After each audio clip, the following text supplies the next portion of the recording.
नमस्कार बच्चों। तो आज हम मेंडल का आनुवंशिकता का सिद्धांत देखने वाले हैं।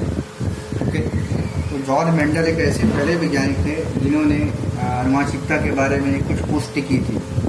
उन्होंने ये सब प्रयोग जो है वो मटर के पौधे पर किया था, या फूल पर किया था, तने की ऊंचाई पर किया था, सेम के आकार पर किया था। तो इससे हमको स्पष्टता प्राप्त हुई कि प्रभावी लक्षण और अप्रभावी लक्षण क्या होते हैं। ओके, तो देखो अब यहाँ पे क्या दिया, माता पिता से संतान को समान मात्रा में जनुकीय पदार्थ हासिल होते हैं। इस विचार पर लक्षणों की आनुवंशिकता के सिद्धांत आधारित है।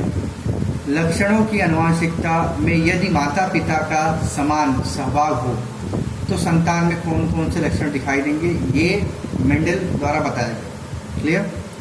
मेंडल ने इसी दिशा में अपना संशोधन किया और इस प्रकार की आनुवंशिकता के लिए उत्तरदायी प्रमुख सिद्धांतों की रचना की।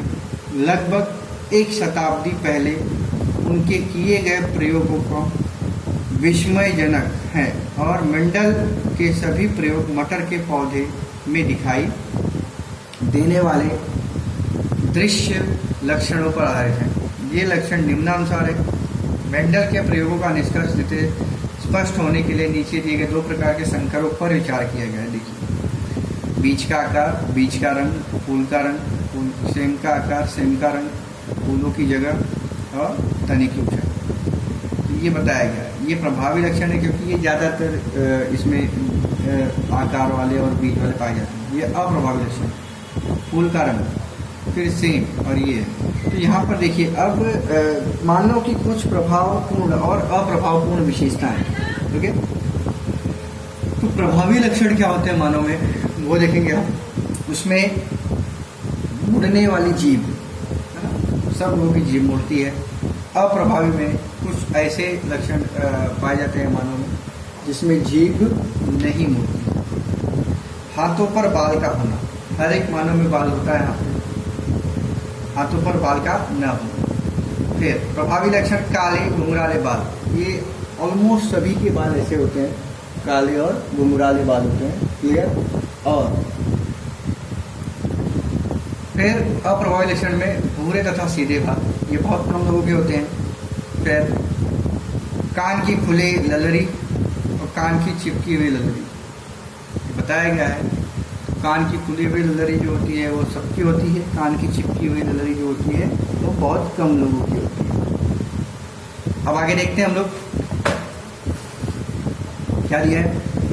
मेंडल का एक संकर संतति का प्रयोग। मेंडल ने जो प्रयोग किए उनमें विरुद्ध लक्षणों की एक ही जोड़ी वाले मटर के पौधे में संकर प्रस्थापित किया। इस प्रकार के संकर को एक संकर कहते हैं। एक संकर अनुपात का अध्ययन करने हेतु लंबे और बौने मटर के पौधे का उदाहरण लेते हैं। देखिए, जनक पीढ़ी लंबे और बौने पौधों का उपयोग संकर के लिए किया गया, इसलिए यह जनक पीढ़ी P1 है। और मेंडल ने लंबे तथा बौने पौधों के लिए क्रमशः प्रभावी तथा अप्रभावी ऐसे शब्दों का उपयोग किया। मेंडल ने लंबे पौधों को प्रभावी कहा क्योंकि अगली पीढ़ी के सभी पौधे क्या थे, अधिकतर पौधे लंबे थे। बौने पौधों को अप्रभावी किया क्योंकि अगली पीढ़ी के में ये लक्षण दिखाई नहीं दिए। यह प्रयोग उन्होंने पनेट स्क्वायर पद्धति से किया है। देखिए यहाँ पर दिया है, युग्मक टीटी, श्रेय युग्मक टीटी। तो टीटी जो है ये लंबा है, ये भी लंबा है, ये भी लंबा है, ये खाली बौना है। तो इसमें कितने का रेशियो मिला है, 3:1 का। ओके, तो देखिए, इससे मेंडल ने प्रतिपादित किया कि इन लक्षणों के संक्रमण के लिए उत्तरदायी घटक जोड़ी में पाए जाते हैं। आज हम इन घटकों को जनुक के नाम से जानते हैं। प्रभावी जनुक अंग्रेजी लिपि के बड़े अक्षर द्वारा तथा अप्रभावी जनुक छोटे अक्षर द्वारा दर्शाते हैं। जनुकों के जोड़ी में पाए जाने के कारण लंबे पौधे को कैपिटल टीटी, बौने पौधे को स्मॉल टीटी के अक्षर में दिखाते हैं। फिर देखिए यहाँ पर सुरविधा लंबा बौना, तो लंबा में कैपिटल टीटी है, स्मॉल टीटी है, तो दोनों में आया प्रथम संतानी पीढ़ी टीटी, स्थायी रूप से लंबा होगा। फिर F1, F2 पीढ़ी P2, F1 का स्वयं परागण, तो लंबा लंबा टीटी, युग्मक T dash T T dash T। अब उसमें फिर वापस द्वितीय पीढ़ी देखने जाएंगे तो उसमें तीन लंबे हैं, एक क्या है, एक बौना पौधा है। तो उस तरीके से दिखाया गया है आपको।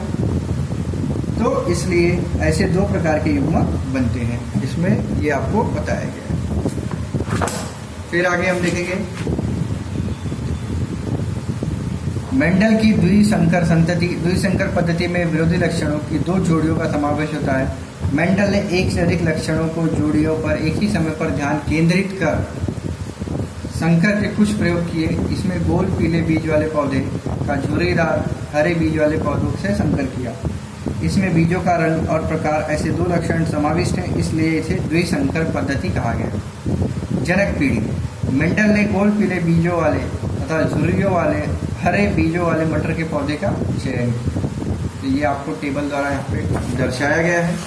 देखिए, तो देखिए युग्मक स्त्री युग्मक, इसमें RR स्मॉल y, तो एक का एक के साथ संयुक्त किया गया। तो इसमें गोल पीले मटर वाले पौधे और गोल पीले मटर, ये दोनों के लिए बताया गया। तो इसमें जिसका ज़्यादा प्रभावी लक्षण रहेगा वो ज़्यादा पाया जाएगा। तो देखिए, P1 पीढ़ी के युग्मक बनते समय जनकों की जोड़ियाँ स्वतंत्र रूप से अलग होती हैं, अर्थात RR पौधे से RR और YY ऐसे युग्मक नहीं बनते, तो केवल RY प्रकार के युग्मक बनते हैं। उसी प्रकार स्मॉल RR से पौधे से RY युग्मक बनते हैं। इसलिए इससे हम कह सकते हैं कि युग्मकों में जनकों की हर जोड़ी का प्रतिनिधित्व उसके एक घटक द्वारा किया जाता है। ओके, तो आज के लिए बस इतना ही। आगे हम लोग नेक्स्ट पीरियड में देखेंगे। धन्यवाद।